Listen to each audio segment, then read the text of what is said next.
Culinary English. 5.2 Novellas and Culinary English. This unit aims to demonstrate how to read novellas extensively and look for the culinary words in novellas. Extensive reading is to read easy and enjoyable books extensively in order to speed up your reading. In this video, the aim is to look up culinary words in novellas for learning English for a specific purpose. The specific purpose is to learn culinary words such as words for vegetation, food cooking, or food processing. H.G. Wells wrote a novella titled The Time Machine. It was published in 1895. The book's protagonist is a Victorian English scientist and inventor living in Richmond, Surrey. A narrator identifies this scientist as a time traveler. The narrator narrates the time traveler's lecture to his dinner guests that any real body must have extension in 4 directions, which are length, width, thickness, and duration. Time is a 4th dimension. He also shows a model machine for traveling through the 4th dimension. He reveals that he has built a machine capable of carrying a person to pass through time. He promises that he will return at dinner the following week to tell a new story. In this novella, chapter 13, In the Darkness, contains culinary words which are related to food processing. For example, people use the sun to dry out food. Culinary words are marked in yellow below. I don't know if you have ever thought what a rare thing phlegm must be in the absence of man and in a temperate climate. The sun's heat is rarely strong enough to burn, even when it is focused by dewdrops, as is sometimes the case in more tropical districts. Lightning may blast and blacken, but it rarely gives rise to widespread fire. Decaying vegetation may occasionally smolder with the heat of its fermentation, but this rarely results in flame. In this decadence, too, the art of fire making had been forgotten on the earth. The red tongues that went licking up my heap of wood were an altogether new and strange thing to Weena. Weena is an eel life saved by the time traveler.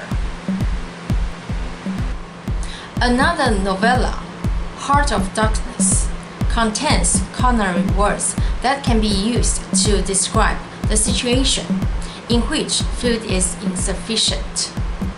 Heart of Darkness was written by Polish British novelist Joseph Conrad. It was published in 1899. Charles Marlowe, the narrator, had an adventurous voyage up to the Congo River into the Congo Free State, which was the so-called heart of Africa. Charles Marlowe tells his story to friends aboard a boat on the River Thames. For the rest, the only thing to eat, though it didn't look eatable in the least, I saw in their possession was a few lumps of some stuff, like half-cooked dough, of a dirty lavender color. They kept wrapped in leaves, and now and then swallowed a piece of, but so small that it seemed done more for the looks of the thing than for any serious purpose of substance. Why in the name of all the gnawing devils of hunger they didn't go for us? They were thirsty to five and have a good tucked in for once amazed me now when I think of it. They were big, powerful men with not much capacity to weigh the consequences, with courage, with strength. Even yet, though their skins were no longer glossy and their muscles no longer hard, and I saw that something restraining, one of those human secrets that baffle probability, had come into play there. I looked at them with a swift quickening of interest, not because it occurred to me I might be eaten by them before very long, though I own to you that just then I perceived in a new light, as it were, how unwholesome the pilgrims looked, and I hoped, yet I positively hoped, that my aspect was not so, what I shall say, so unappetizing, a touch of fantastic vanity which fitted well with the dream sensation that pervaded all my days at that time. Perhaps I had a little fever too.